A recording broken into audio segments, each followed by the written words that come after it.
17th of November 1905, a 13-year-old boy named Harold William Purchase dies tragically during an operation in an upstairs bedroom of the hotel.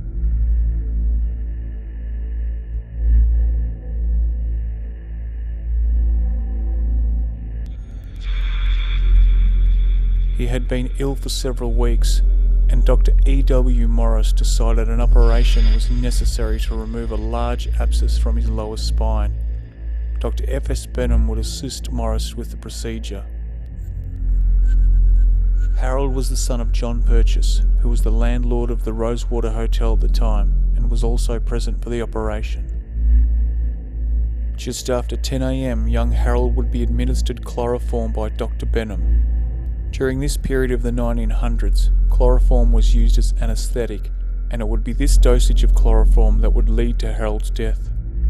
The matter was reported to police, resulting in a coroner's inquest at the hotel the next day. Details of the coroner's inquest show that Harold took the chloroform very well, but was slow in getting under its influence. Dr. Morris proceeded with the operation, but the patient winced immediately. Dr. Morris desisted and administered some more chloroform. The operation was then proceeded with, but had to be stopped almost immediately as young Harold's breathing suddenly ceased. They succeeded in reviving the boy, and he breathed well for a minute or two, but then suddenly stopped again and expired. The city coroner made a post-mortem examination of the deceased and attributed the cause of death to incomplete anaesthesia, initiating shock from being completely aware of the operation that was being performed on him. So in this case, instead of being an accidental overdose of chloroform, it was an incomplete dose. And the following moments that unfolded for young Harold Purchase would be something that no one would want to experience or endure at any period of time, ever. So does this hotel hold the restless spirit of a 13-year-old boy, still wandering in torment over the last helpless moments of his life?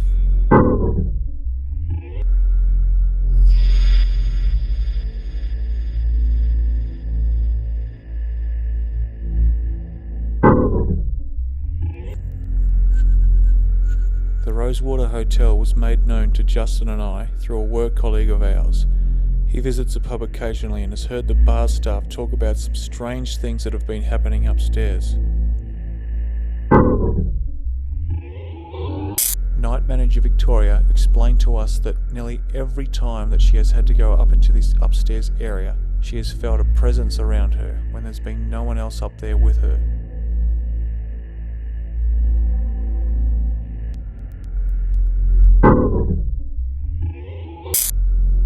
Victoria says it's the old bathroom area that's the most disturbing to her, and she will not go upstairs now unless it's absolutely necessary for her to do so. Other staff members, both current and past, have had the sensation of both being watched and followed, and even heard the rantings of an Asian woman at the top of these stairs, as if they were almost not welcome to come up.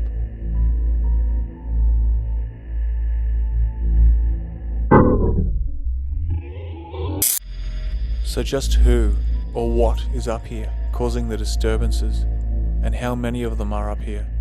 Is it young Harold Purchase, stuck in the veil between our world and the afterlife? Whoever it is, whoever they are, we are up to the task to try and find out.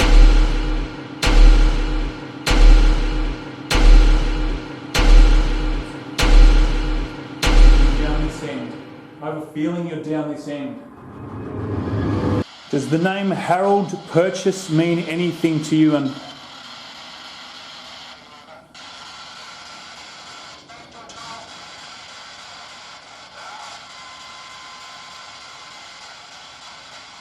bang.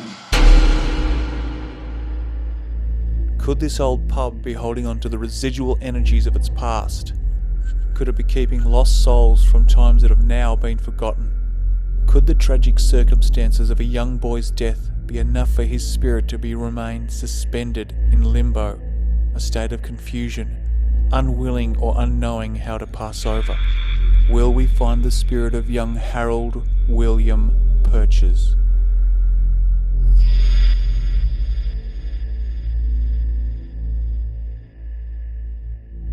Cheltenham Cemetery lies on the edge of Port Road and Cheltenham Parade. It was established in 1876 and is one of the largest cemeteries in South Australia. As the only official and documented death associated with the Rosewater Hotel and my research, I made it my mission to locate the grave of Harold Purchase. After familiarising myself with the circumstances surrounding Harold's death and learning more about his extended family, I felt drawn to go and find his grave, to get more of a connection, considering it would be his spirit we'd be trying to contact in our investigation.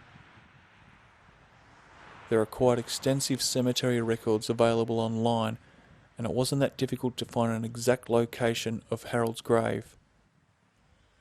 Armed with the site location of Drive C, Section J, Path 4, site number 92S, it seemed it would be a straightforward task to just walk in and find the grave. But I was wrong. As I was walking up Path 4, it occurred to me that this section looked quite new, and that none of the graves were predating 1954, 50 years after Harold's death in 1905, which had me thinking I was either in the wrong section or the records were incorrect. And here we are, at the exact location provided by the cemetery records, and much to my disappointment/confusion, there's a relatively new grave, only 10 years old. Going back and having a closer inspection of site records, I was able to uncover something I didn't previously. I was indeed in the correct location of Harold William Purchase's grave. On this closer inspection, it now shows the name that I was confronted with on the headstone when I approached the grave.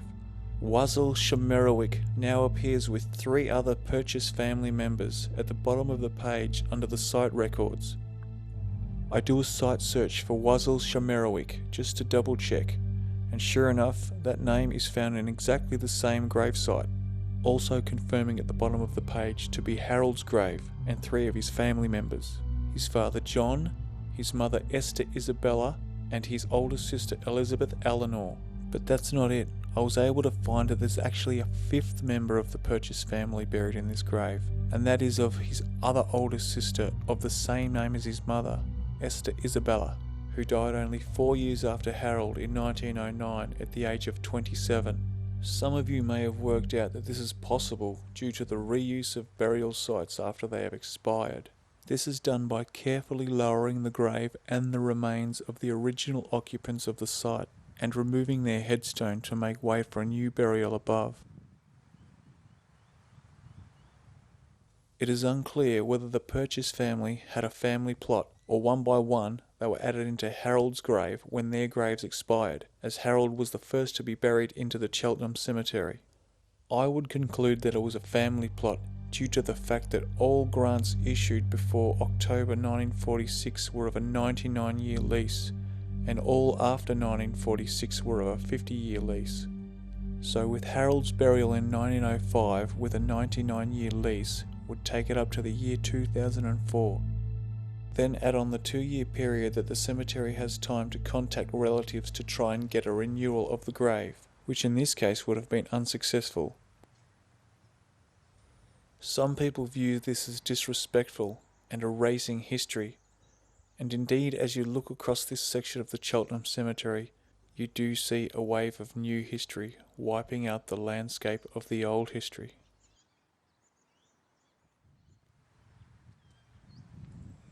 Headstone or no headstone, I was able to find the grave of young Harold, which was my main objective, and to be able to pay my respects to him and his family. I'll admit I was a little disturbed to find that they are buried beneath someone else with no headstone.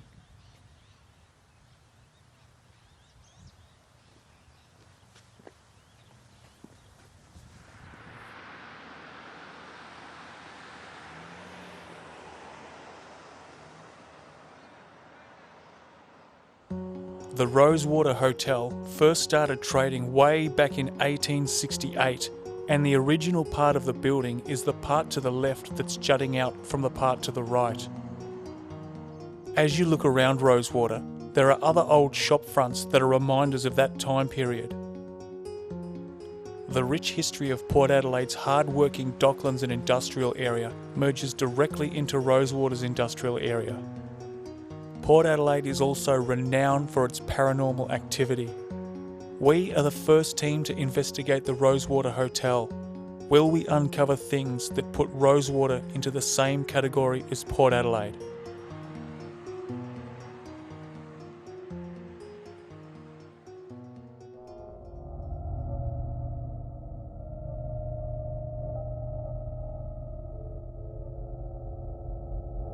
Before we get into the investigations, it is important that we analyse the electromagnetic frequencies in the area we will be investigating, as high EMF can be the cause of anomalies that are not paranormal. On the other hand, it is possible that it has the ability to give strength and even enhance those things that are paranormal. I'm going to do an EMF sweep. See the readings because they are pretty high in here. Goes through the roof here because that thing is a power board. Something to do with this wall.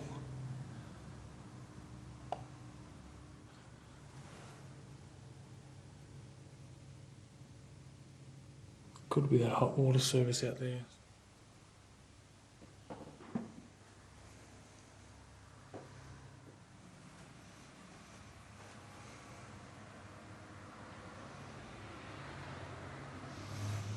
It's Grand Junction Road out there.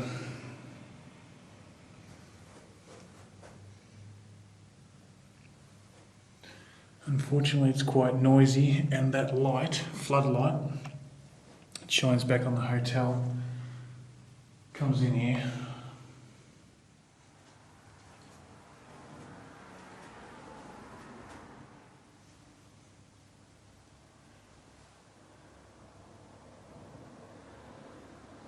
This little intersection of the hallways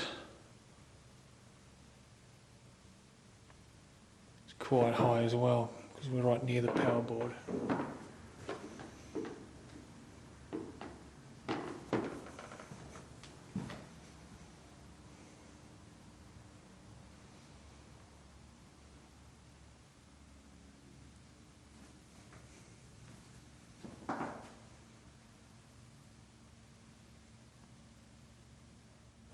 This is down the end.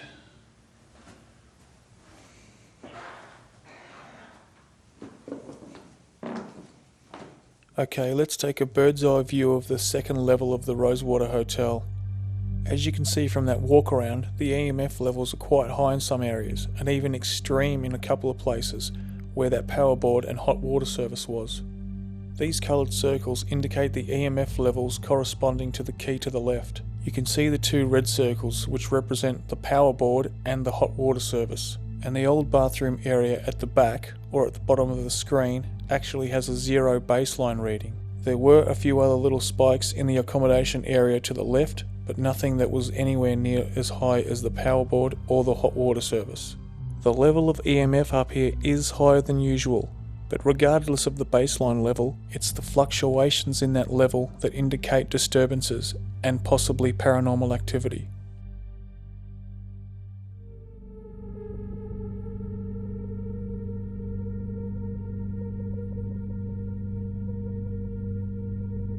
For this first night's investigation, there was 4 of us ready to take on the unknown. We have myself, Paul, psychic medium Paula, Justin, and Justin's partner Kate, who assists us with investigations and wishes to remain off camera.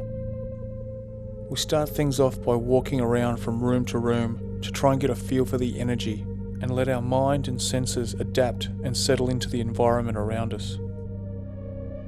And as it's our first time working with a psychic medium, we let Paula give her accounts of what she's picking up on.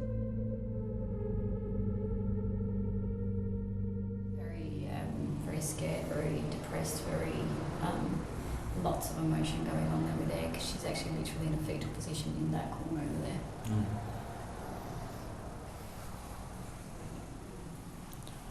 So we might sort of come in here and have a chat to her and see how we can help her get out of that fetal position. Interestingly enough, we did have a little spike in the EMF levels during the walk-around sweep of this room. This was higher than any other room of this accommodation wing. Rocking. Old lady. No, she's young. A lot of stomach. I would even go to say my stomach's starting to really hurt, so I would even go to say, Pregnant. I don't know, it's just she's in a fetal position and she's rocking. She's scared, like she's in pain in her stomach. She's in severe pain, like my stomach's starting to go really, really sore. So in here, where is the male? Over here somewhere.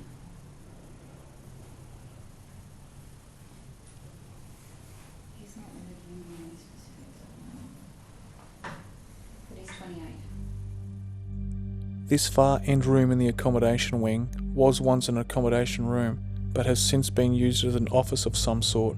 As you heard, Paula picked up on a male energy in this room, and this room will become quite a hotspot. So like it feels like something's tied around my neck, but on the way down here I kept seeing a rope the whole time, kept on seeing the noose. And then when I was out there before I got it again, and then I'm in this room, but it's not in this room. It's out in the hallway. But it's this guy that's done it. For Paula, this was a cold reading in which she had no prior information on the hotel. She actually picked up on a young boy down in the bathroom area. Now to me, this was of much intrigue, as Justin and I were aware of the death of Harold Purchase in this hotel. We decided to go down to this spare room in the bathroom area and conduct a seance and EVP session to try and contact this young boy. So the name you're giving me is Benjamin, is that right?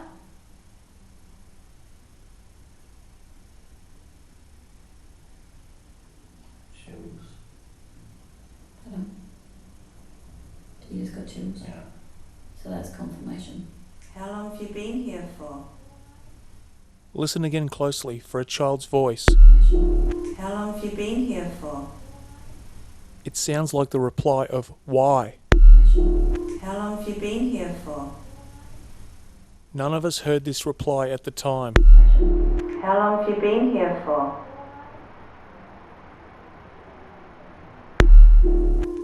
So the name you're giving me is Benjamin, is that right? She's picking up on a boy's name, Benjamin. Chills. Justin indicates he just received body chills. You just got chills. Then Kate asks the direct question. How long have you been here for? This voice is clear, close, and distinctly childlike, and it is responding to a direct question. None of us heard this at the time. As you can see, none of us react. No children are allowed in the hotel at this hour. This is a true electronic voice phenomenon. How long have you been here for? How long have you been here for?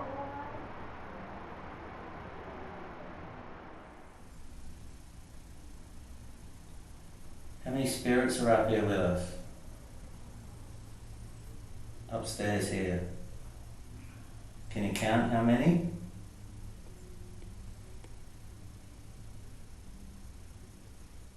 Do you get lonely up here, or do you have company? Are there other people that are around you other than us? Oh, as soon as you were talking, it went right to orange lights.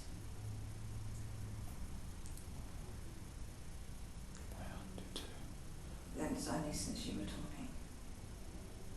So keep talking. How long have you been up here?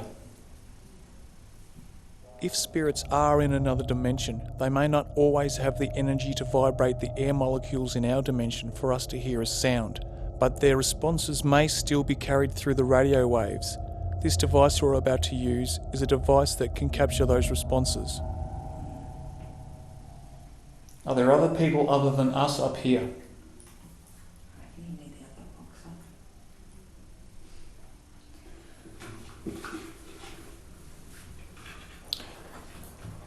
This is what we call a spirit box. It's basically an AM FM radio.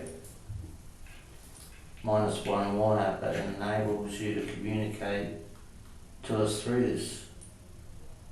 I can turn it on and you can try if you like. We're just curious about you. We want to know more about you.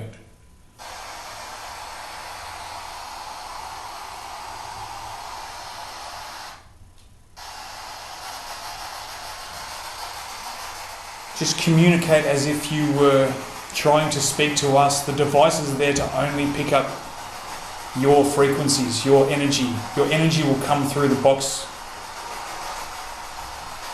The box is there for us to be able to hear you.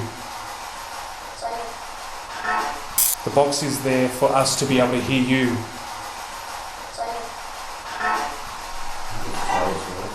Again, a child's voice is picked up, this time through the spirit box, and Justin clearly indicates it straight after. This voice is loud and abrupt, and it jumps out way more than radio chatter does. And what are the chances that a boy would be talking on the radio at this time of night? To me, it sounds like 2.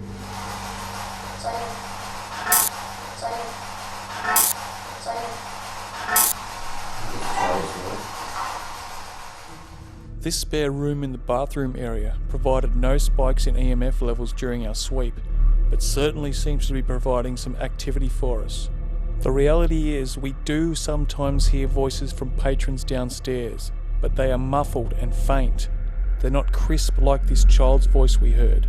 We are in the room to the left of this window, protected by brick walls and flooring. Let's listen again to what we have captured in this room. So the name you're giving me is Benjamin, is that right?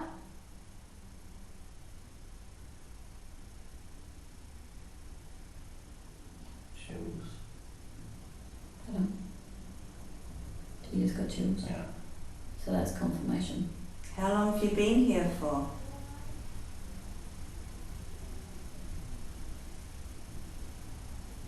The box is there for us to be able to hear you.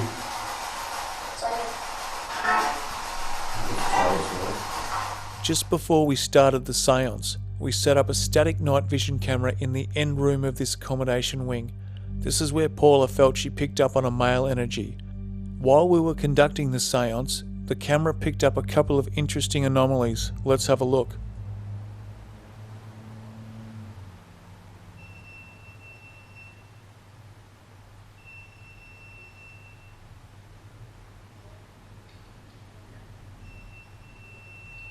I had also placed a motion sensor on one of the small benches in this room, facing towards the door. This motion sensor starts going off just as the outside light of the hotel starts flickering and turns off. As the sensor is going off, we don't capture anything visually on the camera, although strange clicking noises can be heard. And only minutes after this, we capture a light anomaly, which happens straight after some sort of little whispering noise.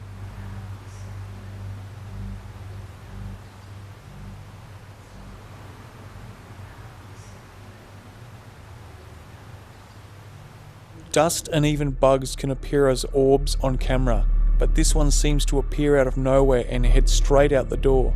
First you hear a whisper, then as the orb appears you hear another clicking noise.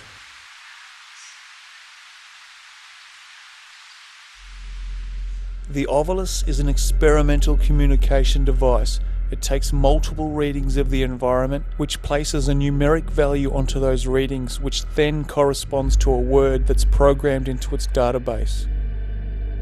As we make our way back down from the seance towards the end room and the camera, I am holding the Ovilus in my left hand. Listen closely as we approach the doorway, further showing that this end room is a real hotspot.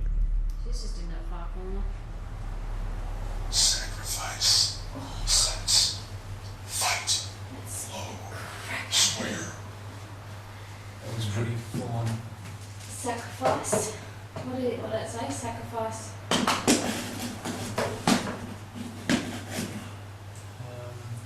go grab a couple of chairs. I was still I on missed the the first two. Fight, low, square, sacrifice. I'm assuming we can sit on it then. This was pretty full on. Do you know There was one certain area down at Mount Compass where this was like, and as soon as we came in here, we got that onslaught. About 6 words in a row as soon as I walked in here. Yeah. Oh, really? Yeah. Yeah. But it said Aggressive words. Yeah. Yeah. Like fight, sacrifice. I can't remember, it should be on the log somewhere. As I mentioned, the Ovilus is an experimental communication device, and it can be random as it reads the environmental changes, but its timing and accuracy of specifics can be chillingly beyond coincidence. We now set up to try and contact the male energy felt in this room. Or even you can speak through the box like I think that you already have. This box right here I'm holding, this will be able to give us an indication of you speaking to us, so feel free to talk through this box here. We'll talk near it and we'll be able to hear you. For example, can you say your name? Robert. Right on cue. Straight away. Thank you, Robert. Thank you, Robert. Thanks, Robert. Now let's watch again, but keep your eyes on the EMF meter on the table, the one with the LED lights on it.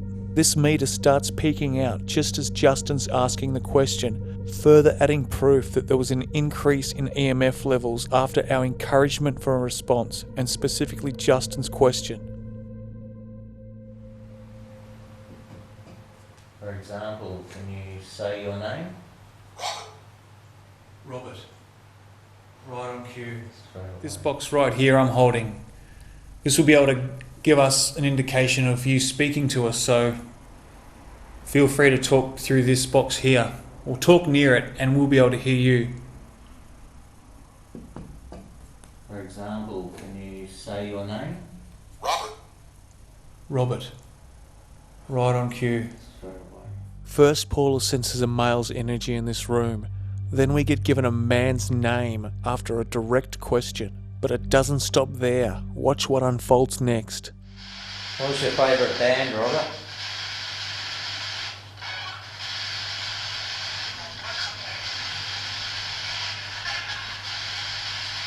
Robert, are you able to give us a yes if you can hear us? A really loud yes. What was the name for? Robert, are you able to give us a yes if you can hear us? A really loud yes. Robert, are you able to give us a yes if you can hear us? A really loud yes. What was the name for? As you can hear, there is a clear response to my question, and it sounds male. Myself, Paula, and Justin heard this response then and there. It is important to note that Kate was toward the end of this hallway with an EMF meter, taking still shots. To our ears at the time, it sounded like a deep voice saying no, but after hearing it through the video analysis, it sounds more like a yes. It's definitely a one-syllable response. Robert, are you able to give us a yes if you can hear us? A really loud yes. What was the name for? Robert, are you able to give us a yes if you can hear us? A really loud yes. What was that? What was the name for? Robert, are you able to give us a yes if you can hear us? A really loud yes. What was that? What was the name for? As you can hear, it was picked up clearly by both the static night vision camera and the handheld full spectrum camera. And there is no doubt that it came from just behind Justin somewhere, in the hallway or either in the room adjacent to the hallway. Amazingly, Kate did not hear this, and she swears that she did not make this response, as you will see in a few moments. She also could not exactly hear what we were saying and doing at that time, but knew we were doing a session with the spirit box. There was no doubt this voice was upstairs with us, and it sounded close. It sounded almost like a voice that was within a box, but very close to us. The human behaviour before and after moments like this are crucial to prove the authenticity of what just took place. So we will let the whole sequence unfold as it was recorded. To respect Kate's privacy, I will use the footage from the static night vision camera. Robert, are you able to give us a yes if you can hear us? A really loud yes. What was a male's voice? Is that you, Kate?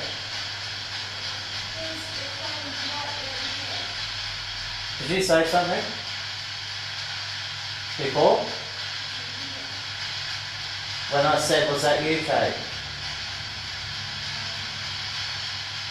That was a male's voice. It was deep. That was a deep voice. Did she go, no? I thought she was like I taking heard a it. piss. I heard it too. No, that was a male's voice. Did you hear something there? It was deep, like no. It was a male. Is that you? Did you take that piss out of the pot? When I said, can you give us a really loud yes, you go, no.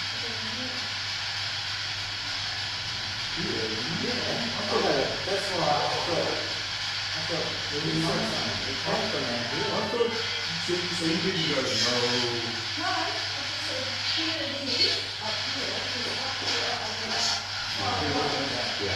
I heard it.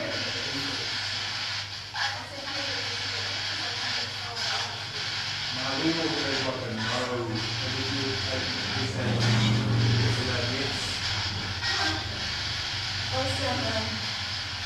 Kate said she didn't say that. That was a definite male no. It was, wasn't it? Yeah, We all heard that. yeah. And that was a real male So voice. you're It was a positive, deep- Kate, that you didn't do I it? can't believe you didn't I hear didn't it. do it. Because it came from down there. It came from just It came there. from out Yeah, there. or It came from behind out me. there, Yeah, behind you.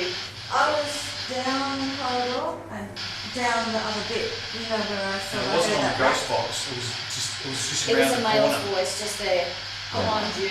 No. And it was a definite no. But it did pick up 5 lights up near that cupboard. As you can see, all three of us in this end room heard this voice in real time, and there was only 4 of us upstairs, including Kate.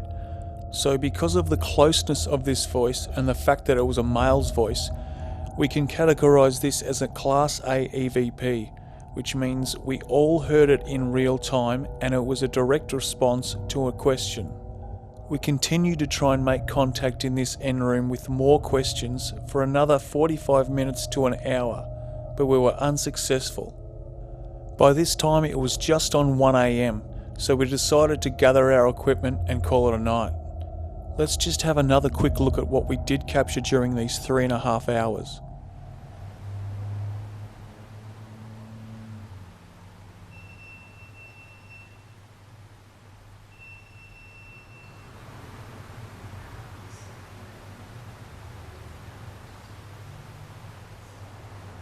Sacrifice. Sense. Fight. Swear. It was pretty. We'll talk near it and we'll be able to hear you. For example, can you say your name? Robert. Right on cue. It's very loud. Robert, are you able to give us a yes if you can hear us? A really loud yes. That was a male's voice. Chills. You just got chills. Yeah. So that's confirmation. How long have you been here for? The box is there for us to be able to hear you.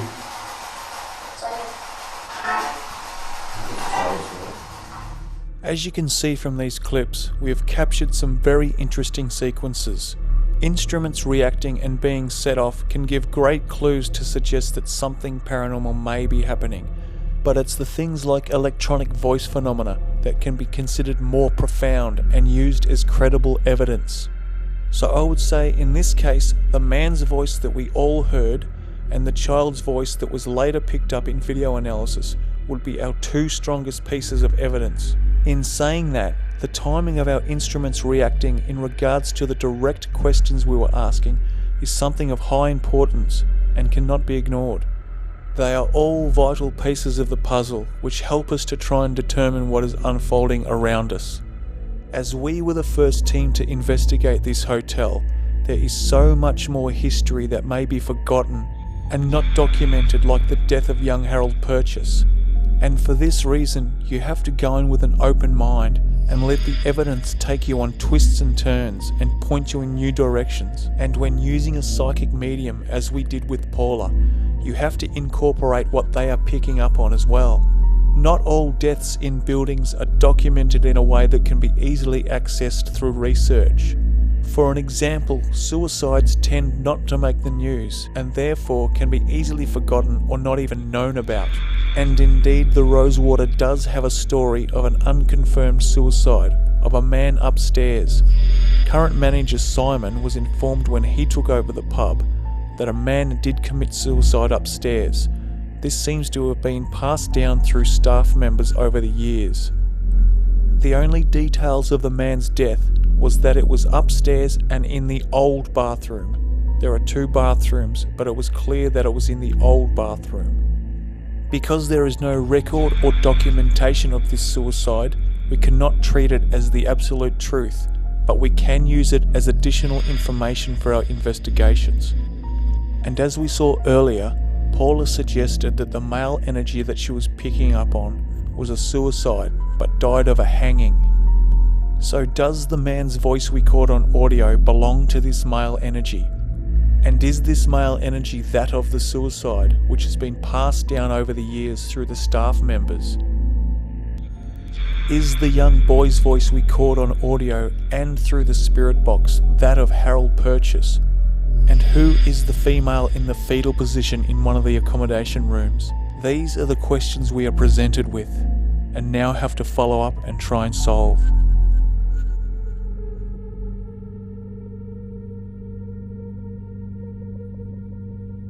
On this night, it was just Paula and myself who returned to this mysterious, unused second level of the Rosewater Hotel. And as this is our first follow-up investigation, we are anticipating and hoping to find out more from what we experienced on the first night.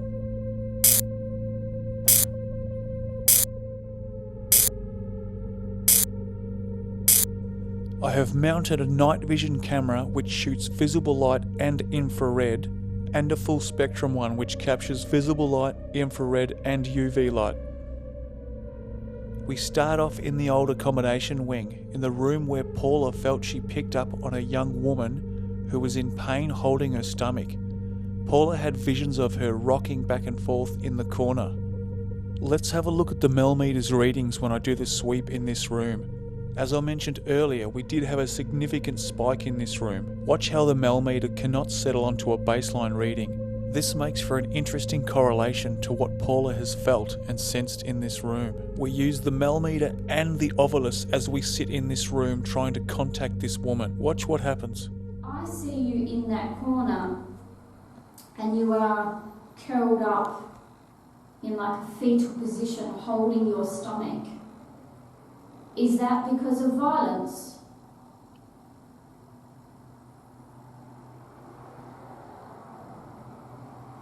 Maybe just touch the antennae to give us a yes or a no.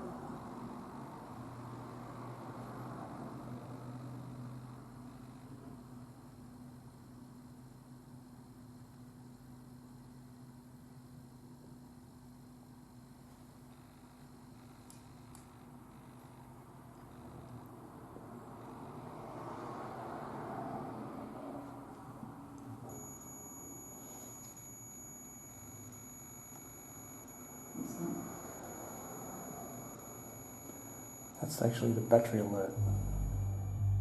This was not the proximity aerial being touched, but the battery alert signal. This was a fresh Duracell 9-volt battery, so by rights it should be nowhere near going flat at this stage. Sudden and unexplained battery drainage is not uncommon while investigating, and this may suggest that something or someone is drawing the power out of these batteries. Does the close proximity of a spirit in another dimension, or one even in our own dimension that we cannot see, have the ability to draw accessible energy from something like a battery? Paranormal investigators often encourage spirits to use them as an accessible energy source to draw off. This can also happen naturally when two energy fields interact. This can be felt as chills or a cold sensation, perhaps as a byproduct of briefly transferring energy. So is that what happened to the Melmeter right here? I'm not convinced that spirits can deliberately target batteries within devices. I think it's a reaction from being encouraged to touch the devices or even being drawn to the lights on the devices. There's then a drainage or a short out of power from the two electrical fields interacting. Or another possibility is that humans and batteries carry an electrical aura that is easily detected by spirits, which draws them towards us. And we either feel it as a cold spot or chills, and the battery is obviously affected by being drained. So is this what's taking place here? Did the woman respond to Paula's request to go up and touch the device? Only a few moments after this, the Ovilus reacts and speaks some words that could be relevant to another thing that Paula asked. That's actually the battery alert.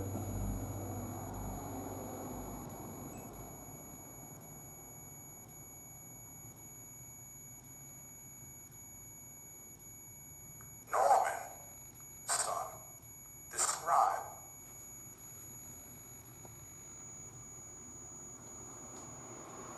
Norman, son, describe.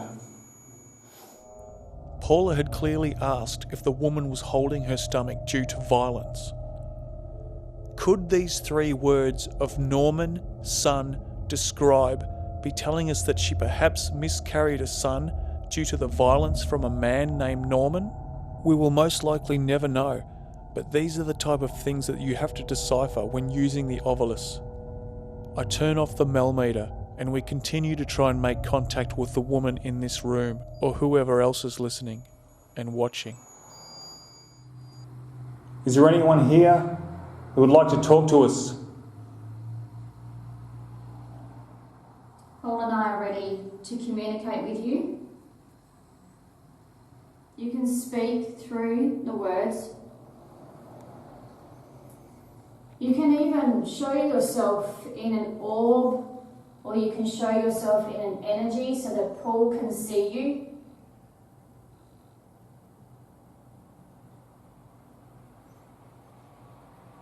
Think good. Fate good. Yeah, we're here to help you. If you'd like to speak, actually speak with your voice, this little device in my hand will be able to hear you if you want to say it loudly. We've heard other spirits before, so if you want to say your name very loudly, we'll be able to hear it on this device.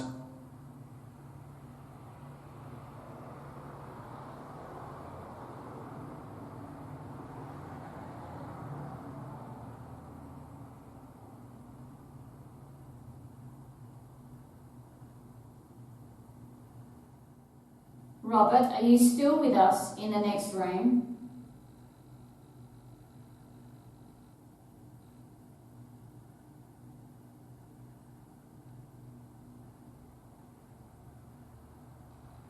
Yes or a no?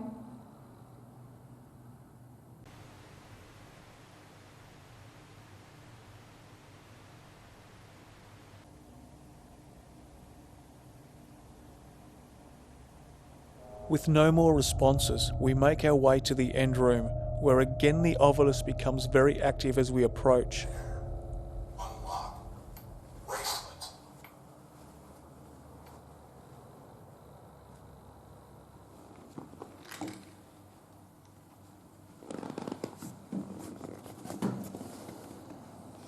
Hello and welcome. We've come to say hello again. If you'd like to speak to us, my name's Paula. This is Paul. We were here about a month ago. We think we communicated with a Robert.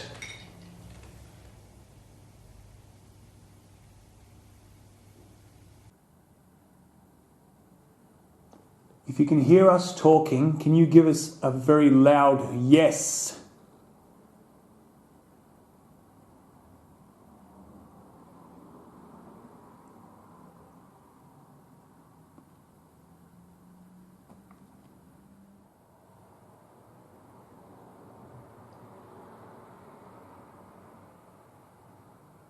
We were here about 4 weeks ago, about a month ago. And we heard someone reply clearly after a question. Was that you?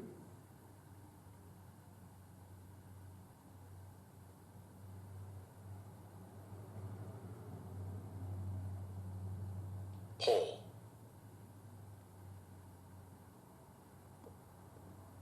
It was Paul. After this incredible response by the Ovilus, we both get the feeling that there's something going on down in the bathroom area. So we grab the equipment and the cameras and we head down there.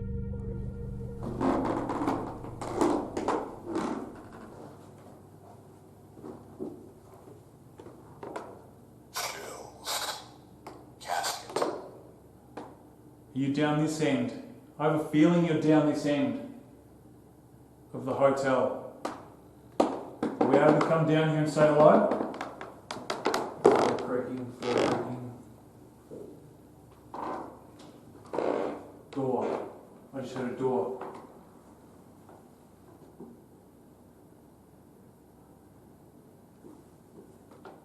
Footsteps.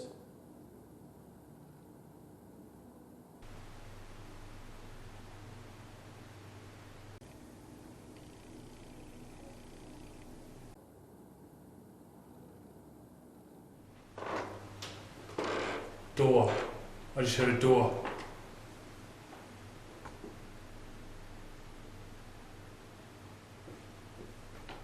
Footsteps. Footsteps. Footsteps.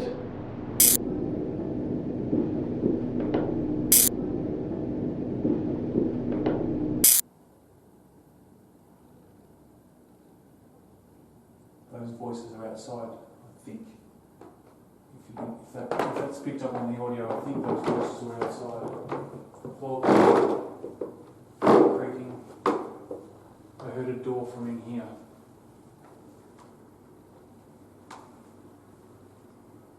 Gas. Van.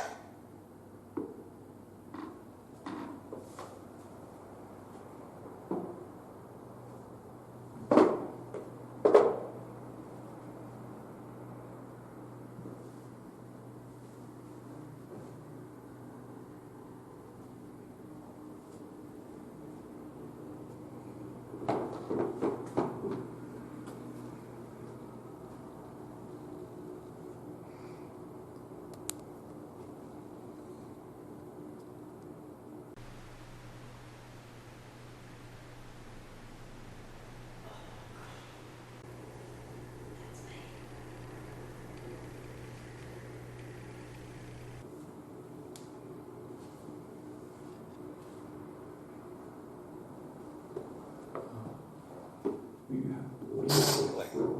2. Were you having trouble seeing through that viewfinder? Because I don't think any of these lights are on. No, that's... I was just following you. Oh, yeah, that's alright. Watch the step.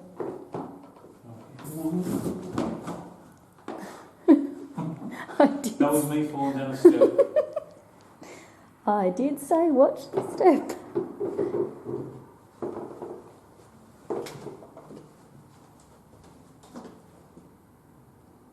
Benji, are you down with us? Are you still here?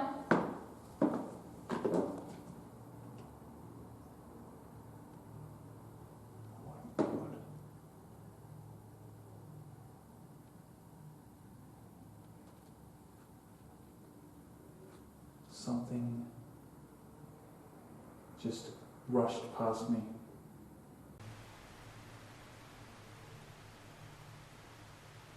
Benji, is that you? Something just like rushed out of that room. The one you're now. Yep. Yeah, it's Benji. I've got I've got chills. unbelievable chills. Yeah, me too. It's like I was frozen. Yeah, I couldn't move. yeah. My my whole body's just gone frozen.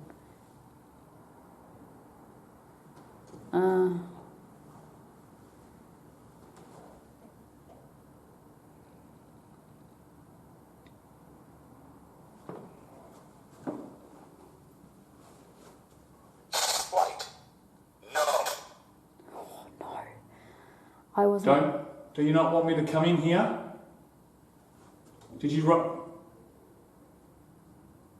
Did you just rush up on me?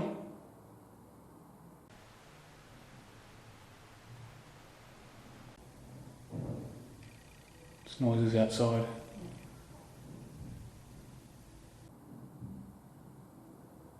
Benji, remember it's safe with us. You didn't let me go into that room last time. I wasn't allowed to walk in there. But remember, Hissing then. remember it's safe with us. Benji, can you remember this? Are we allowed to come in? As I approached this door, I felt the sensation of something brushing past me. It may have been a subtle burst of air, but I'm not sure where it would have come from, as all the windows and doors are shut. Let's check the infrared and full spectrum cameras as I approach this door.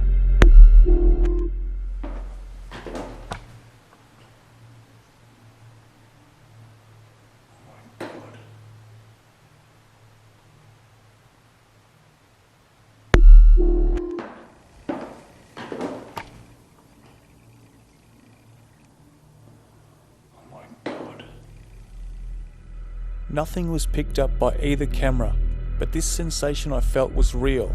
Unfortunately, I can't prove what it was, or can I explain what it was. Flight. No. And then we got the emphatic pronunciation of the words spite and no. Is the ovilus picking up on a resonance that is one of angst and almost anger, telling us not to come into this room? This is the room where Paula felt she picked up on a boy named Benji. It is also the room where we caught the voice of a child, which sounded like a boy, on audio and through the spirit box. When we did enter this room, we set up an experiment with some more sensors and set the audio recorder and ovilus on the ground. We were encouraging the young boy to go up and touch the aerials on the sensors, but nothing seemed to have happened. With things seeming to go quiet, we headed back down to the end room to do a session with the spirit box.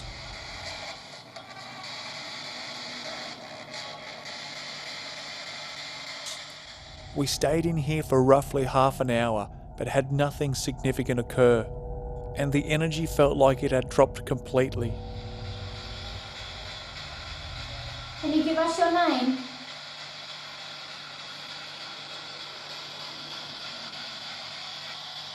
We just want to communicate with you. It is safe. You can communicate with me, talk to me, but I'd like you to speak through this box.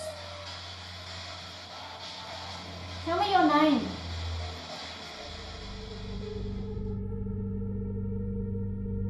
With no strong evidence captured on video or audio this time, we decided to pack up and go. We had no signs of the man we captured on the first night either. The melmeter draining so quickly in the accommodation room was interesting, and the energy that I felt rush past me down in the end room in the bathroom is something I can't explain and wish I had an answer for.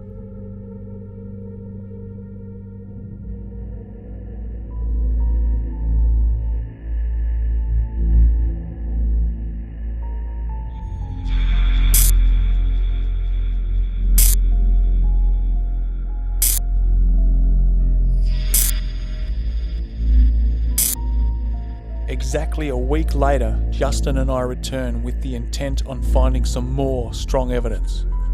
After following up the first night with psychic medium Paula and exploring a couple of the avenues that she picked up on, Justin and I felt it was time to refocus on the man from the first night, and particularly Harold Purchase as well, as the young boy we have heard may very well be him. As you may be more familiar with the hotel layout now, and our equipment and how we work, I will let the clips roll a bit more freely to help preserve the flow of the investigation and give you a sense of what we are experiencing.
As you can see, we have set up more infrared night vision cameras.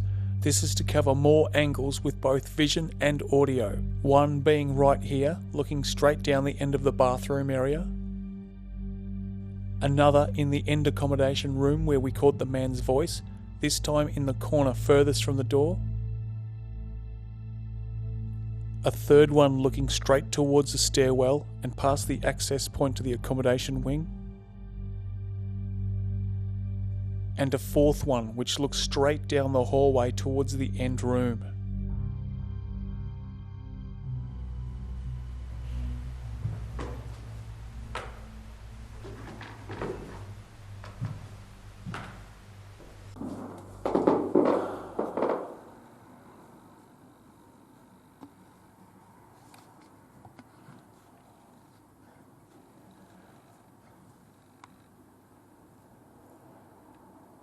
That doorway we are at is where I sensed last week, like a gush of something coming out there. Oh, really?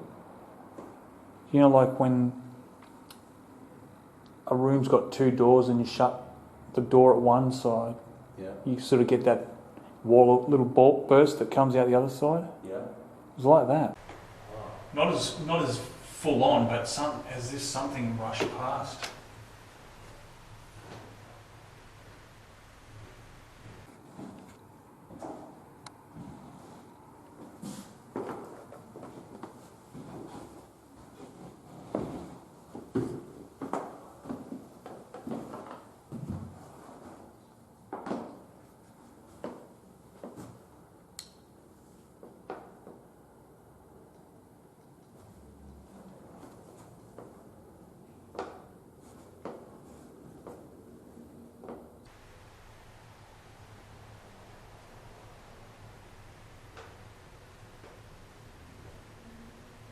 Is there a Harold with us right now? A Harry? Young boy?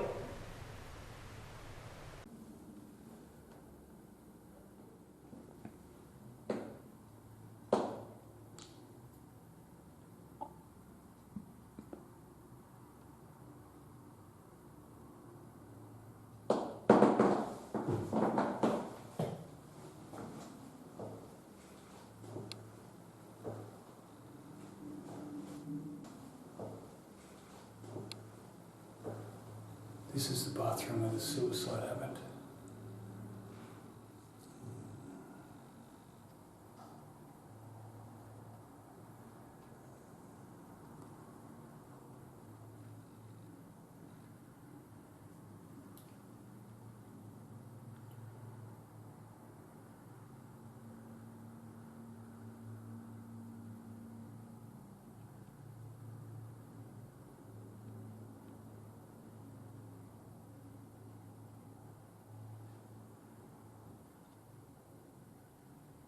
Harold, are you in here?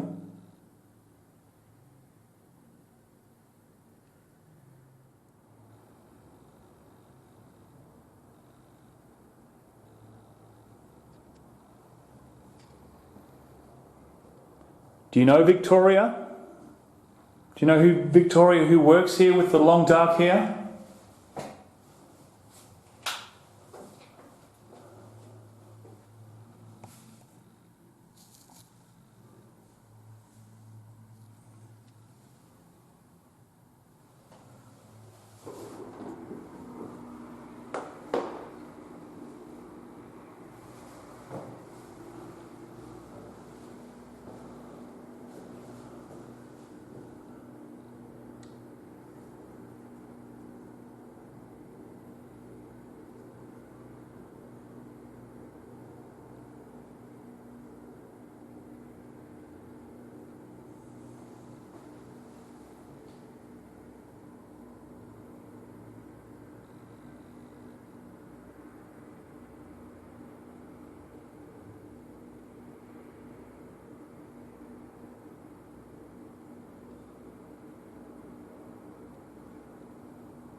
Is the person who likes to give Victoria a hard time in here right now?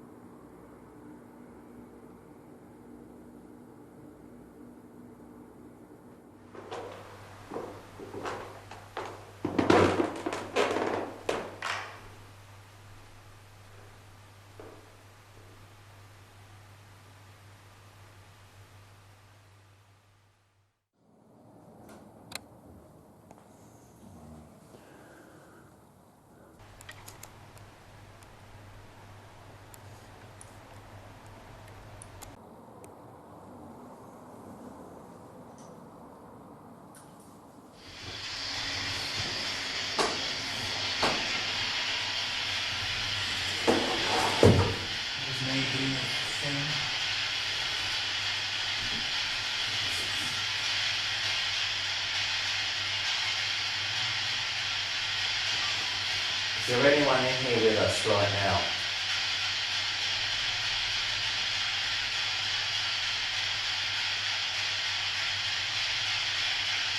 Another response, correct. K2 and response. Got it, John, man. Can you tell us your name?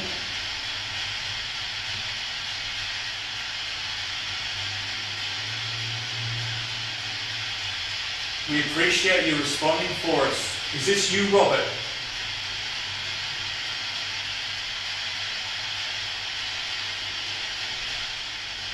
Can you tell us how many spirits there are in here with us?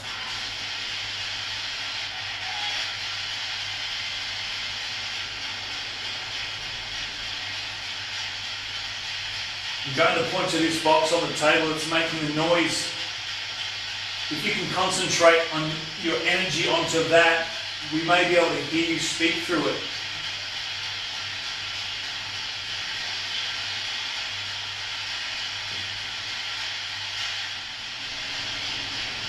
We'll introduce ourselves again. I'm Justin. And I'm Paul.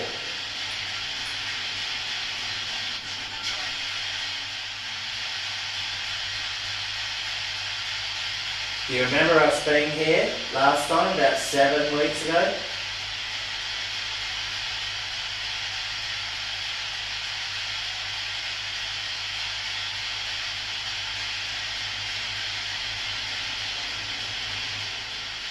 Can you show us a sign of some sort? A knot?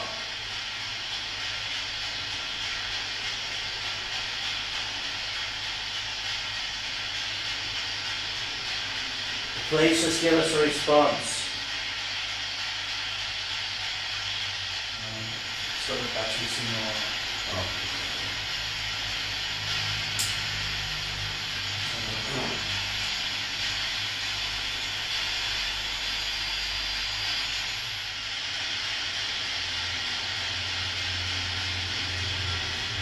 Is there a Harold in here?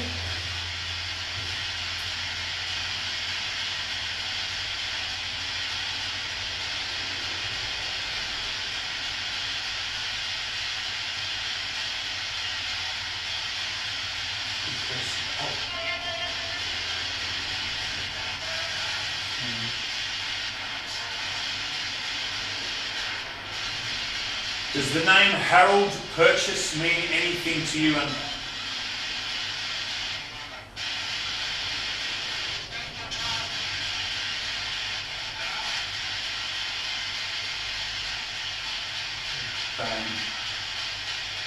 We get 2 direct responses on the K2 meter regarding Harold Purchase. Let's watch again. Is there a Harold in here?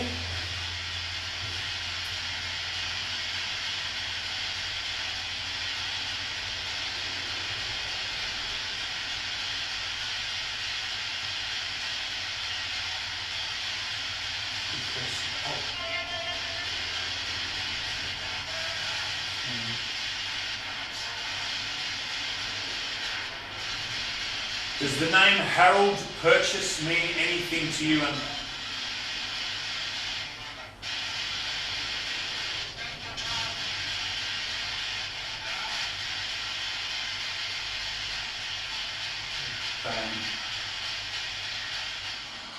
does the name Harold Purchase mean anything to you? And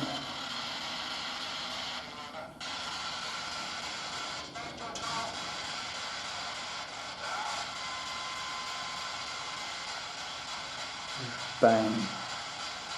Listen to the weird voices coming through the spirit box. Does the name Harold Purchase mean anything to you? And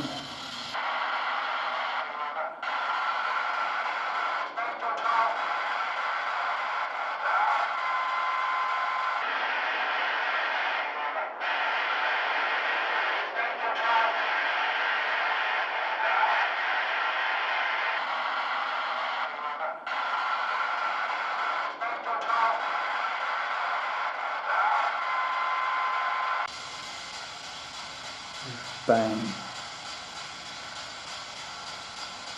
Is this you, Harold?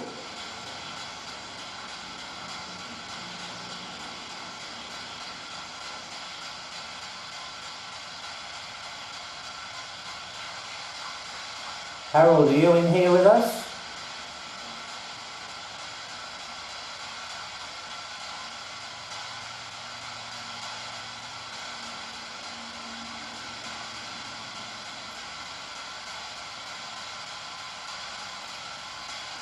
We understand you died, unfortunately, way too young in this hotel.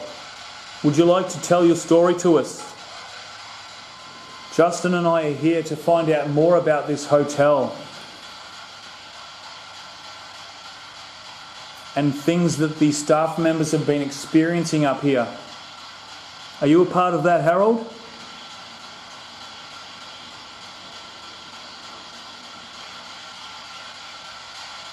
Or Harry? Do you prefer Harry?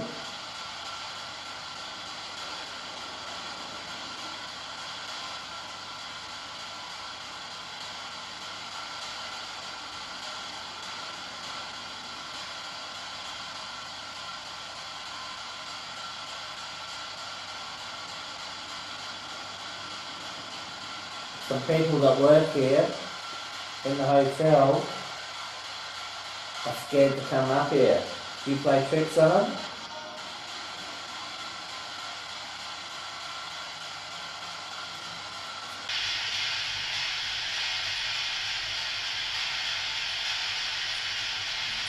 Do you remember 2 doctors coming in to treat you?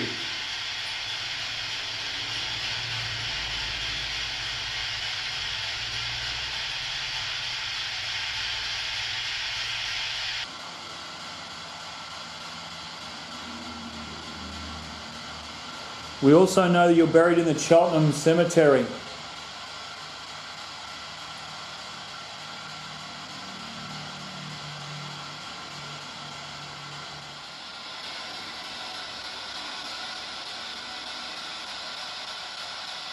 You're going to make your presence known to us more than you have.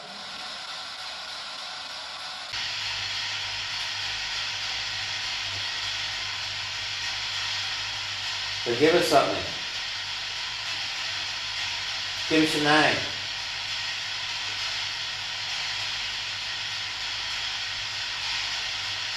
Don't be gutless. Come out with it.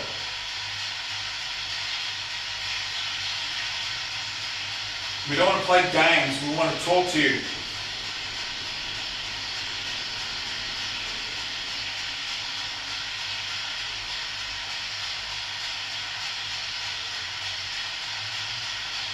You know you got some of the staff downstairs scared of you. You haven't got us scared.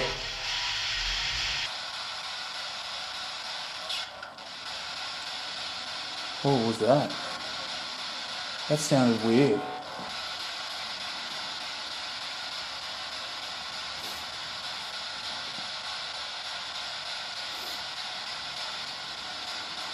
How many of you up here?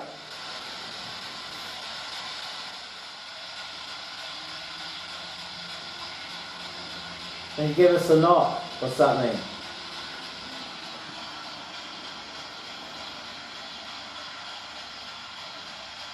Come and stand in the doorway. A male voice on the spirit box repeats the words, "Come and stand." Come and stand in the doorway. Come and stand in the doorway. Come and stand in the doorway. Come and stand in the doorway. Come and stand in the doorway. Only seconds earlier, Justin asked, "Can you give us a knock or something?" Listen closely while we're still looking at the doorway. Say it again, come to the doorway.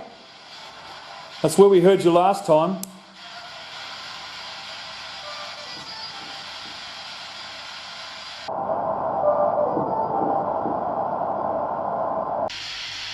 Say it again, come to the doorway.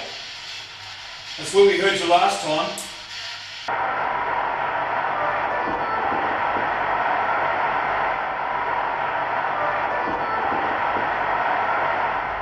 Let's watch this sequence again. Then give us a knock or something.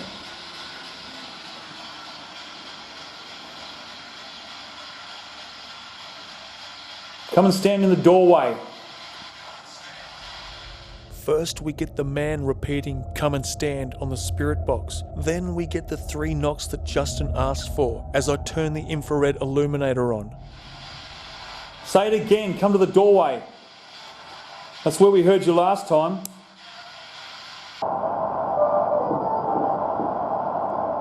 Is this the man we heard on the first night? And is it the man of the alleged suicide in the old bathroom? Could he possibly have responded to us to come and stand in the doorway and knock 3 times? This is also exactly where we heard the response on the first night.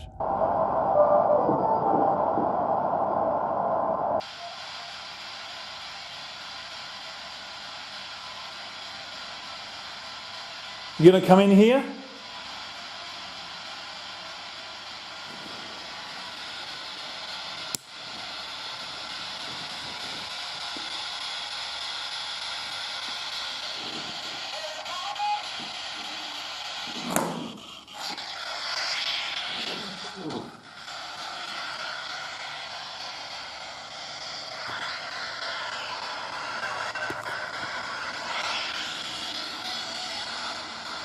Speak into this device in my hand. We know you've got the energy because we've heard you before. Now come and speak to us now.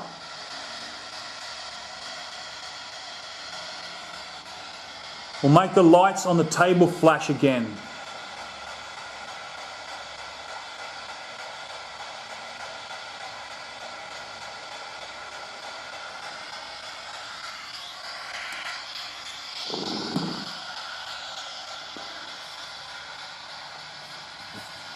Can you make a knocking sound like this? Strangely enough, I asked for the 3 knocks that occurred only moments ago. Let's hear them side by side.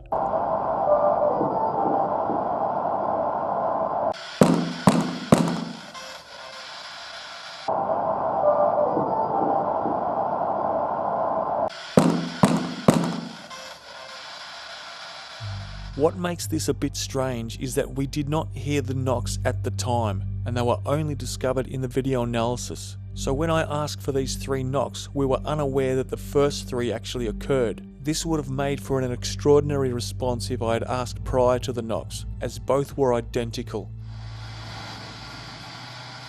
Do you want to speak to Justin? Make the lights flash.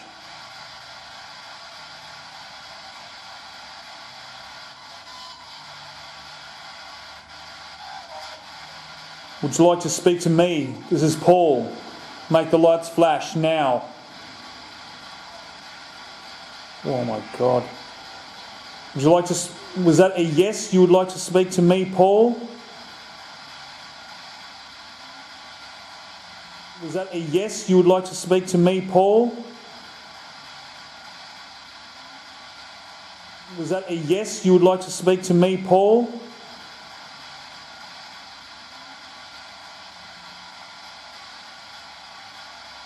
Can you say either Justin or Paul?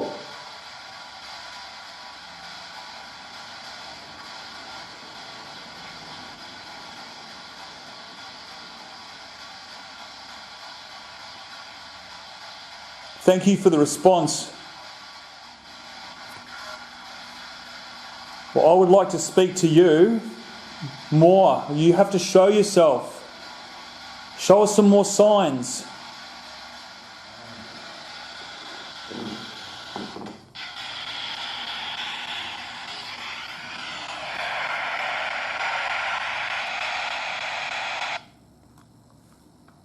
I turned it off.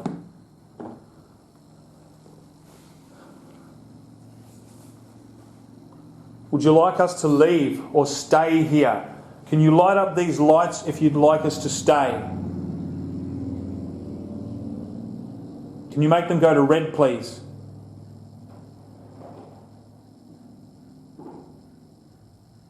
Would you like us to leave?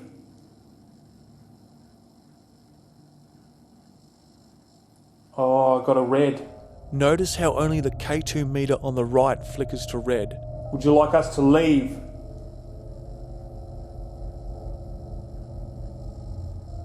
Oh, I got a red. When you have 2 EMF meters lined up like this, it can help you determine exactly where the interference is coming from.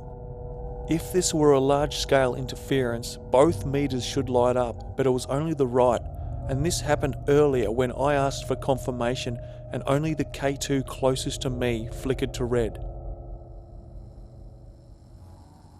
So you're not happy with us being here?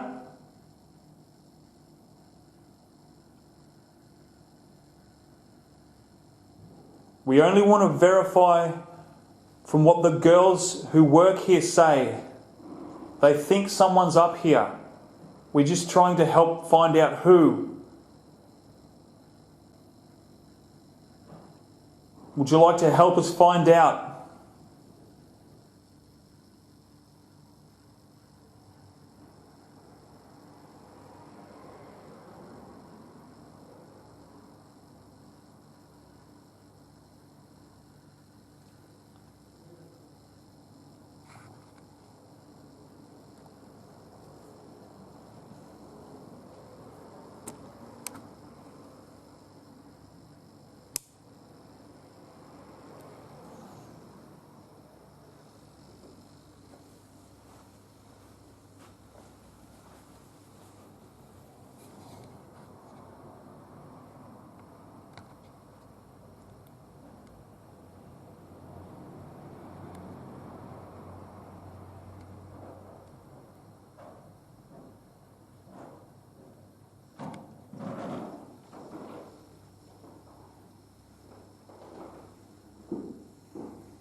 Is this your favourite room?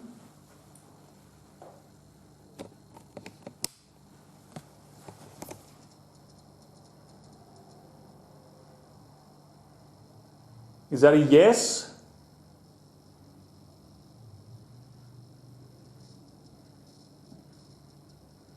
Thank you. Is this why we made contact with you in this room? Because it's your favourite room?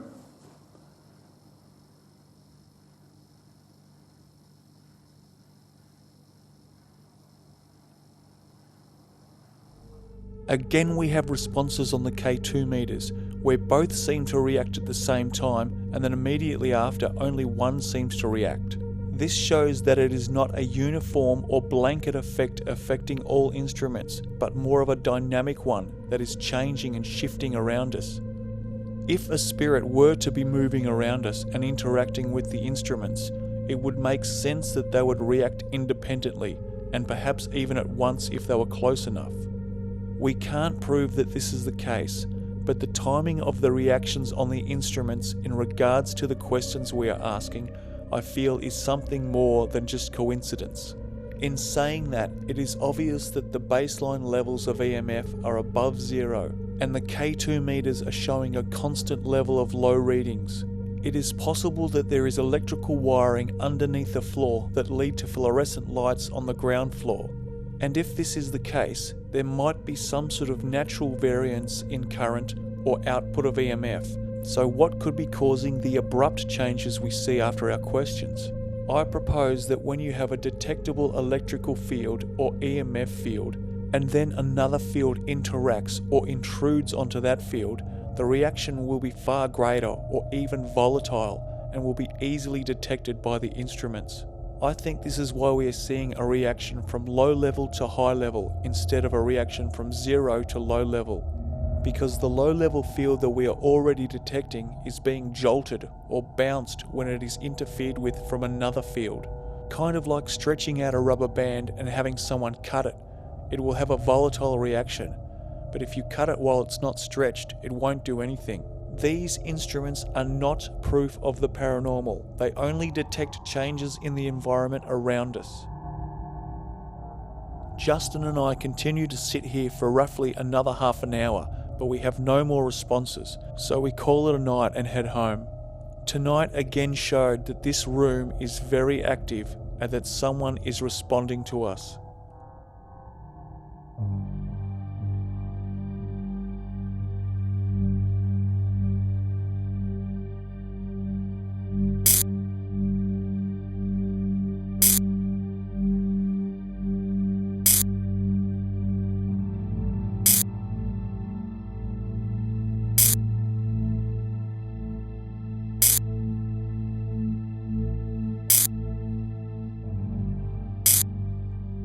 For this fourth investigation, it would be just myself. I decided to come up alone and set up 7 cameras. I wanted to sit and monitor the rooms in the dark, listening and watching for anything unusual.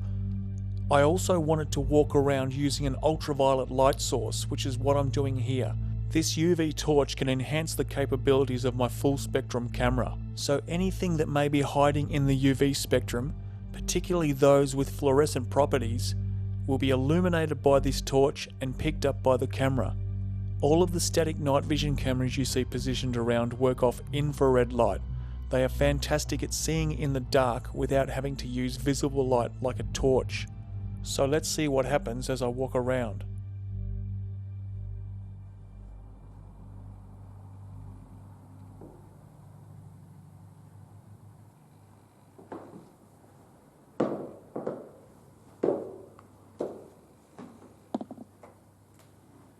Is anybody here with me?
Okay, watch closely here to the left of the bath. As I move the torch away from the left edge of the bath, a light anomaly can be seen moving around from behind the door. Let's watch it slow down and with the contrast adjusted. To the left of the bath, you see it's dark. The torch comes to the left edge of the bath and then moves away. Then a white anomaly moves from exactly behind the door as if to go around it and out. The tiles in this bathroom are reflective, and reflective surfaces can cause lens flaring and funny light anomalies in cameras. But the more I look at this one, the more it seems to be moving independently and from exactly around from behind the door, as if to go out the door. You can see it come into frame and then arc around the edge of the door and move towards the exit. If I was standing behind this open door and wanted to exit this bathroom, this is the exact path of motion I would have to take to do so.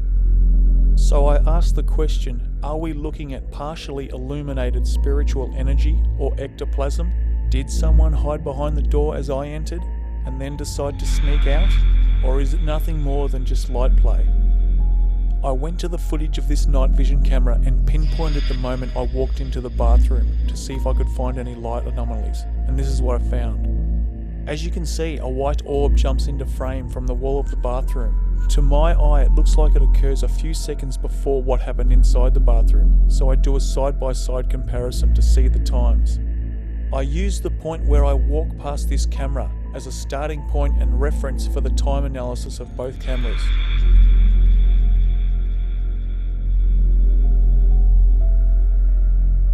The dark triangle shadow you see on the right on the night vision camera is actually caused by the camcorder's strap, which is slightly in the way of its infrared illuminator.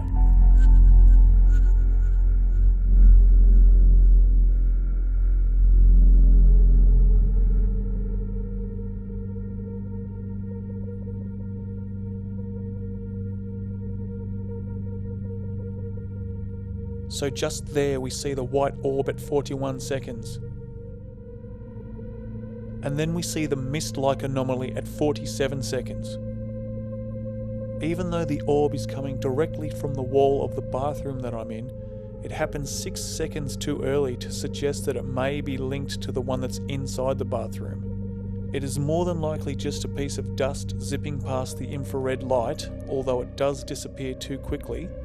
But for the mist-like anomaly inside the bathroom, I'm still fascinated with it, and I'm not convinced it's just light play, as it shows its own movement pattern, and UV light always brings out some interesting results when using a full spectrum camera.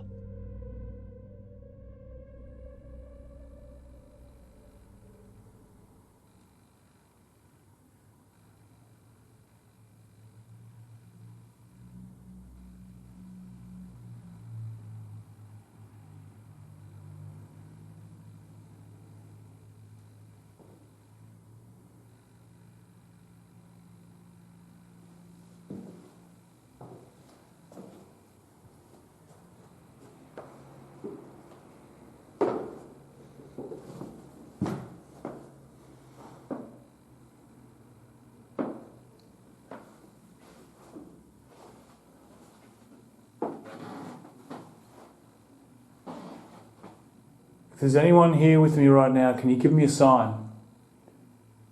Can you maybe make a tapping noise?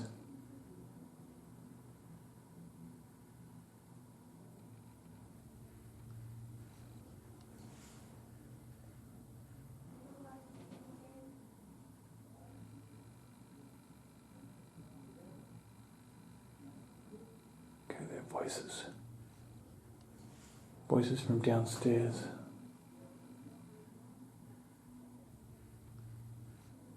Although it was a female voice very close then. I hear muffled distant voices, but also a close female or child voice. If there's anyone here with me right now, can you give me a sign? Can you maybe make a tapping noise?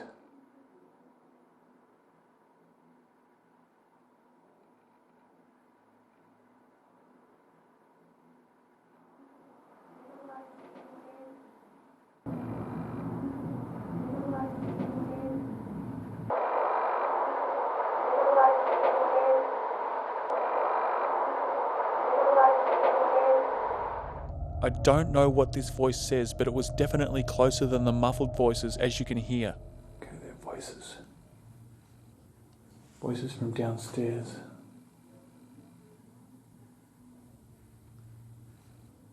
Although, it was a female voice very close then. I checked the night vision camera's audio to see if it was picked up. Is anyone here with me right now? Can you give me a sign? You maybe make a tapping noise.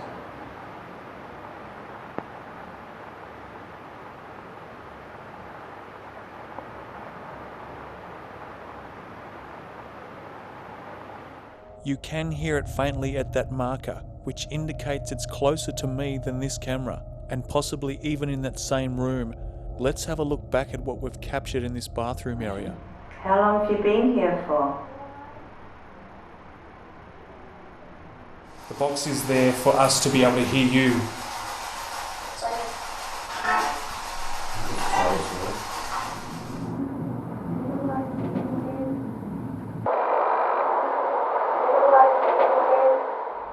We now have 4 correlations to a child in this bathroom area.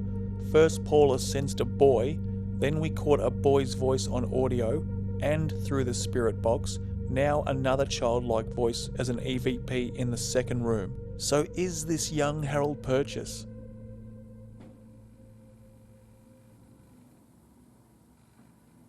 Is somebody here with me now? Would you like to speak to me?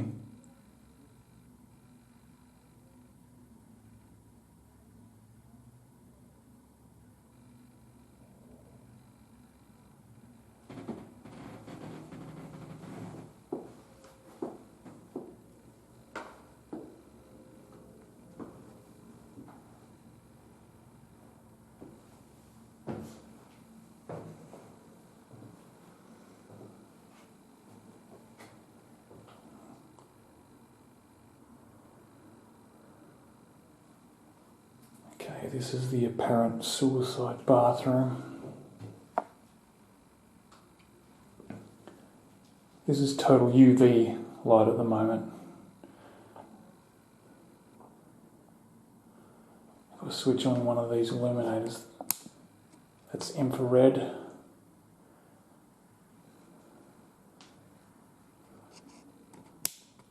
That's UV, ultraviolet. Is there somebody here with me? Would you please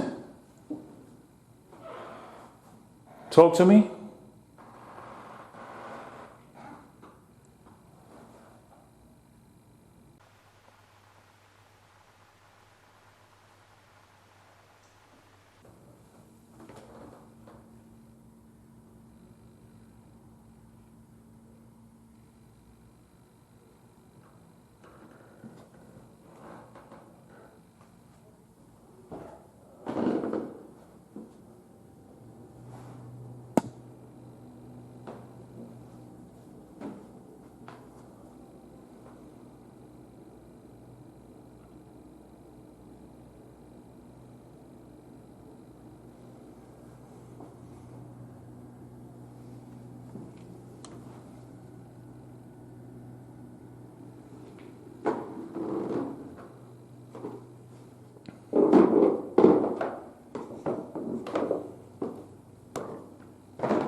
Okay, this apparently is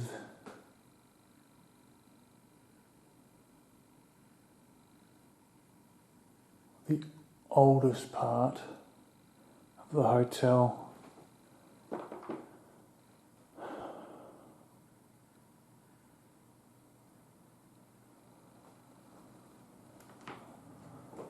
It's got the original fireplace.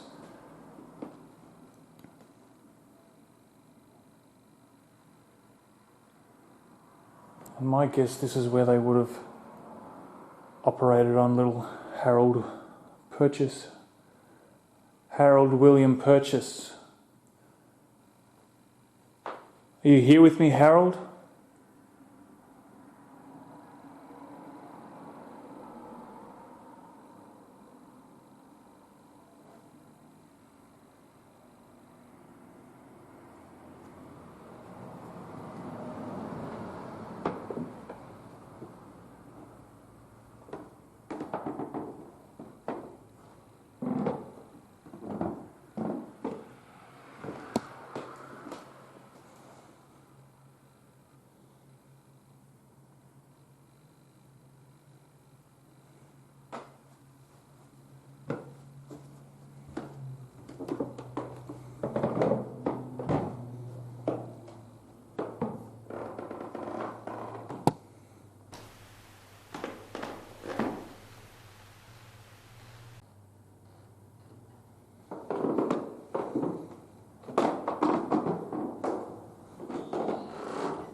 Okay, that was the floorboards.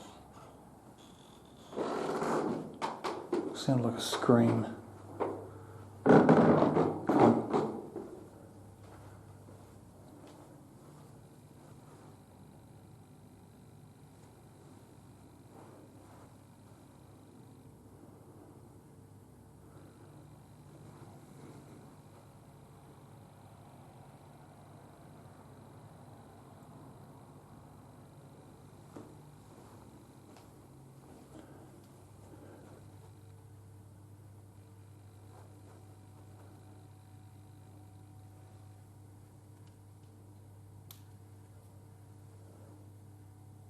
Harold, are you down here?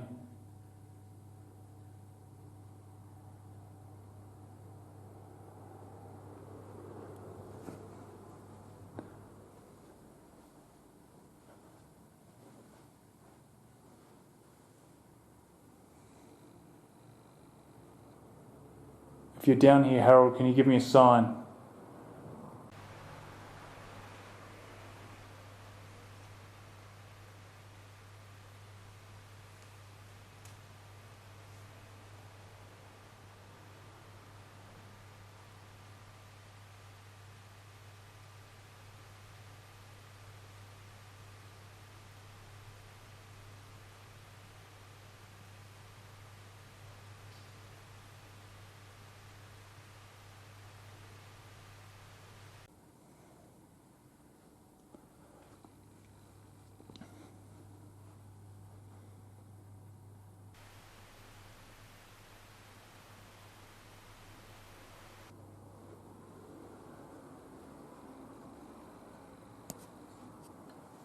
Is the man we think with the name Robert here with me now?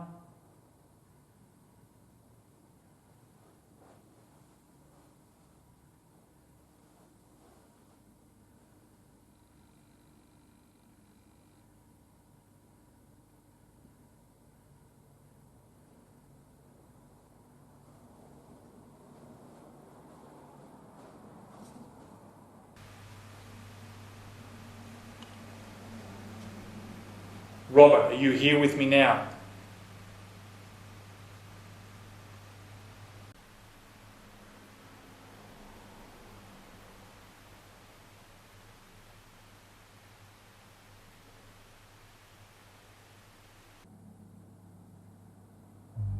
After finishing the UV walk around, I monitor the cameras for roughly 30 minutes, then decide to do some EVP sessions, one in the bathroom area and the other down in the end room of the accommodation wing.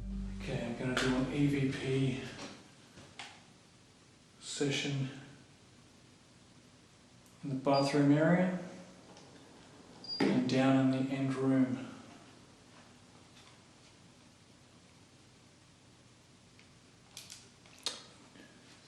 Take the K2 and the millimeter, night vision, audio recorder.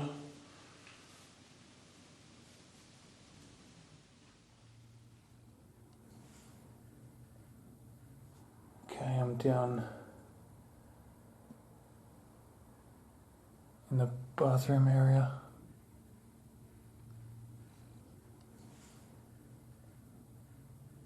I'm going to do an EVP session.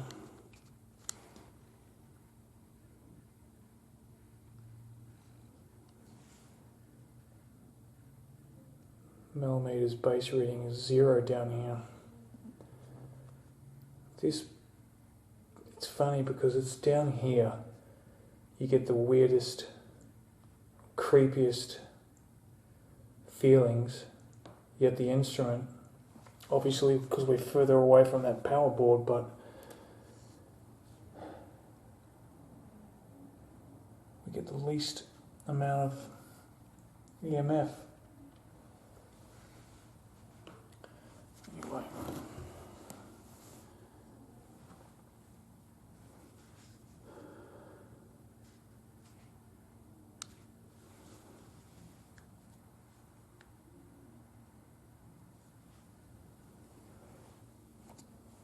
Is there anybody down here with me?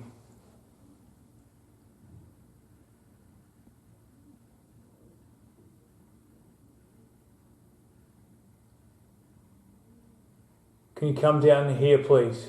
Down to the bathroom.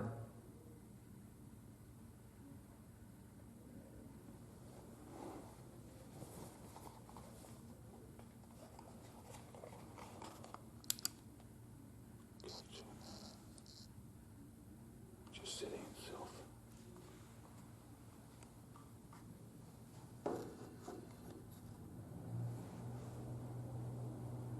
That was a generator just starting. Did someone commit suicide in this bathroom down here? The one with a bath in it.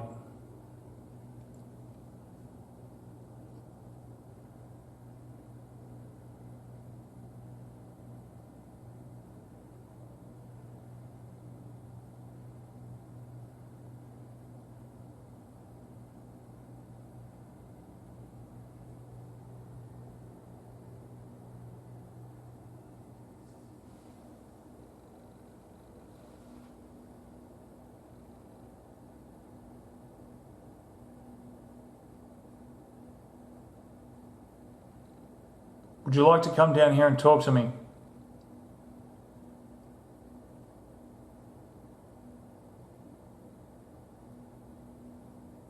If you're upstairs with me, can you give me a sign? Can you walk past the door?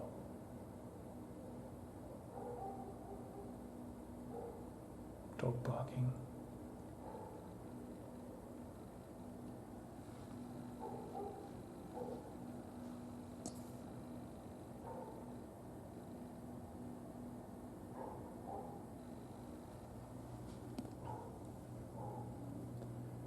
Harold Purchase, are you here?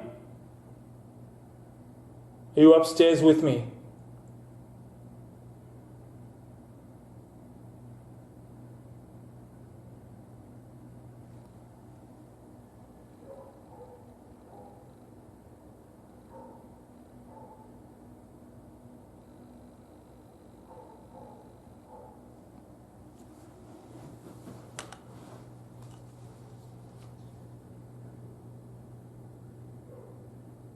If someone's here with me and wants to be heard, can you say yes really loud to me?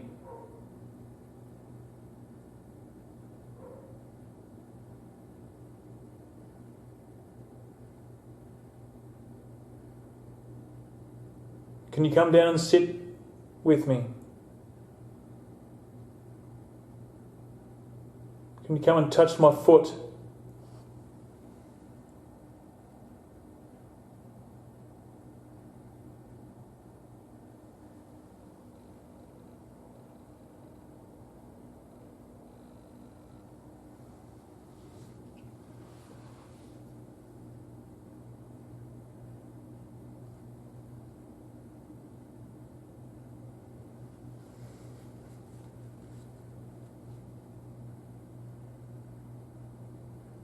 Is there a Robert here?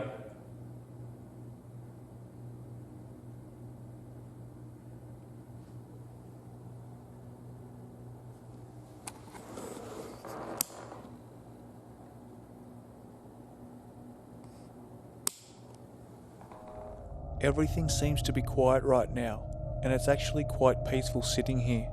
I'm hearing nothing unusual or seeing nothing unusual through the viewfinder of my camera, and the Mel meter and K2 meter have not reacted at all.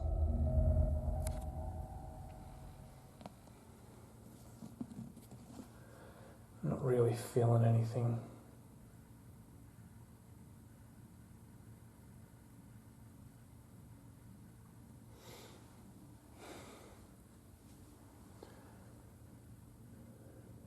Although this bathroom part, definitely has the weirdest vibe to it.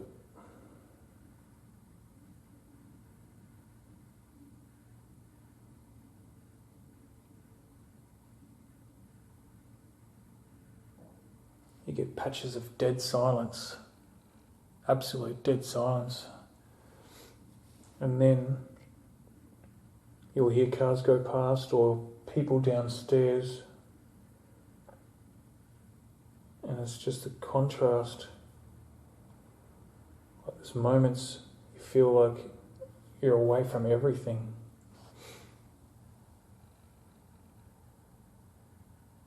I mean, through this camera, that infrared light looks like it would be a torch and I can see everything, but only when I'm looking through this viewfinder.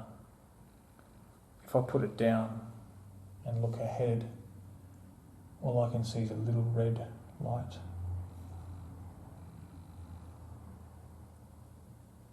I lift it back up and it looks like that.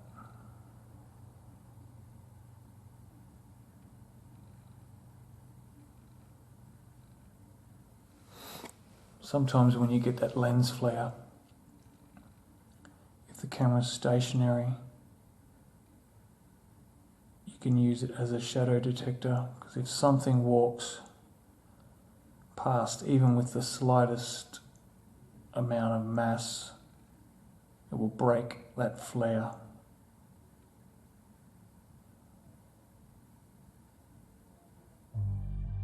After hearing that voice respond to me earlier up here, I was hopeful I would capture more, but it wasn't to be, so I moved down to the end room of the accommodation wing.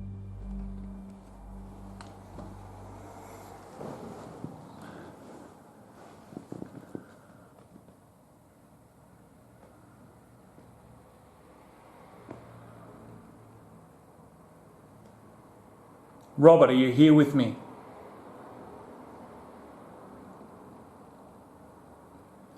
Who's the man we caught on audio a few months back? Are you here now?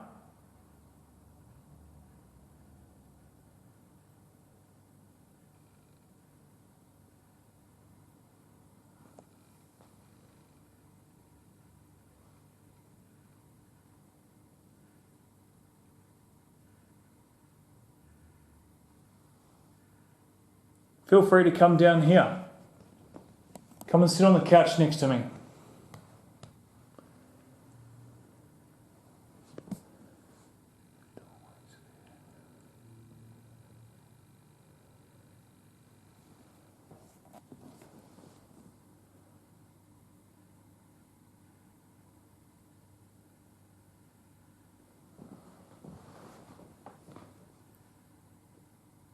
Harold, are you here?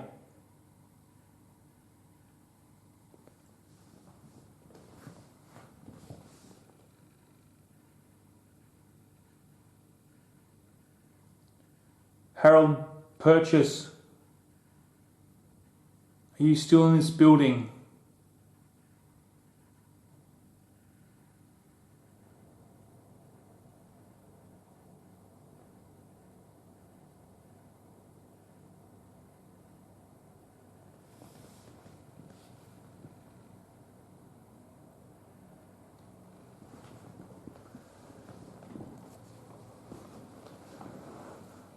It's me moving.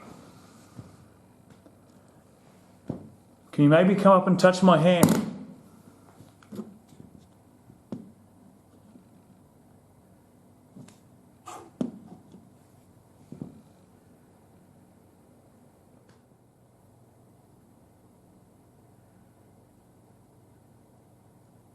Is there somebody wandering around up here with me?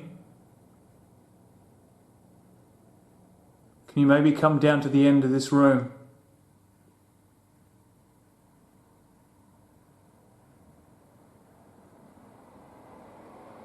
Come and sit down and talk to me.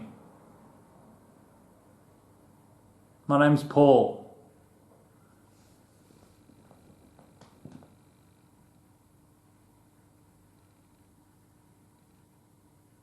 I'd really like to communicate with you.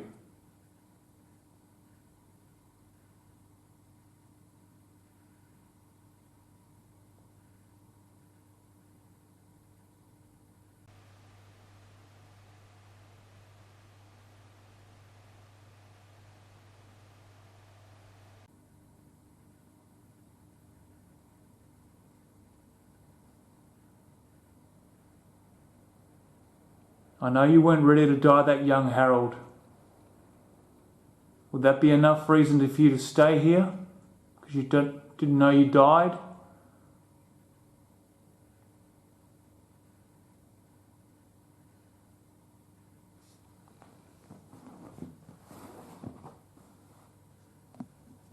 I just heard a camera turn off.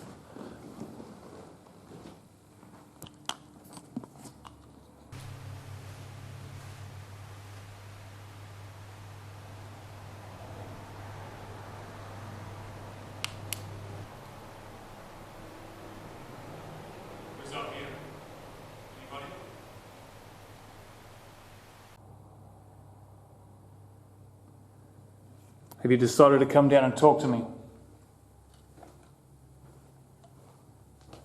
Are you turning off my cameras?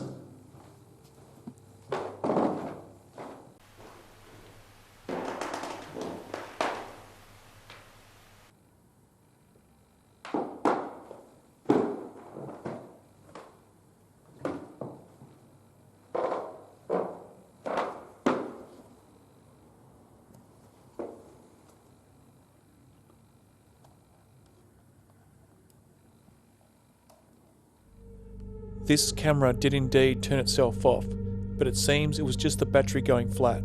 As things seemed to be quiet and calm now, and I had no responses while sitting in the bathroom area or the end room of the accommodation wing, I decided to start packing up the cameras. I did have 3 additional cameras set up tonight, which didn't seem to pick up anything strange or unusual. One was in the old living room with the original fireplace that is now used as storage. A second was sitting on the end of the bathtub in the bathroom where I caught the white mist anomaly. And a third was in the old bathroom sitting on the bathtub also. This is the bathroom with the alleged suicide of the man. After packing up all the static night vision cameras and gathering my equipment together, there was one other experiment I tried, and that was with a high-powered strobing flashlight. Everything so far was shot with the aid of either infrared light or ultraviolet light, so I thought it can't hurt to try an experiment with visible light. I did one more walkthrough with this flashlight and my full spectrum camera, hoping that the rapid contrast between the high-powered light and the darkness would pick up something interesting, but it didn't seem to happen. This 4th investigation actually concludes this presentation. This project was actually only intended to be a 20 to 30 minute review of our investigations, but the more and more footage I viewed and analysed, the more I could see a story was developing and needed to be told. so it has evolved into this 2-hour style documentary you are now watching. We are not professionals, nor do we claim to be, as there is no such accreditation. Justin and I formed Beyond Boundaries Paranormal with the same interest and passion for the paranormal. Our aim from the outset was to explore the investigative side of things and help contribute to the field, and both personally further our understanding and answer some questions that we have wondered about for a long time. Justin and I were given the details of the Rosewater Hotel as a legitimate place where staff members were experiencing strange things that could be considered to be paranormal. So with the full cooperation of current manager Simon and the help of psychic medium Paula and Justin's partner Kate, we were able to conduct these 4 investigations and then present an honest account of events that took place. Everything you have just witnessed unfolded in that exact sequence, and hopefully it translates into some interesting viewing, showing a group of investigators progressing through the entire process of trying to determine what is taking place in a location that has not been investigated before. We have permission to do further investigations in the future, and we will present any other evidence that we find. Thank you for watching this presentation.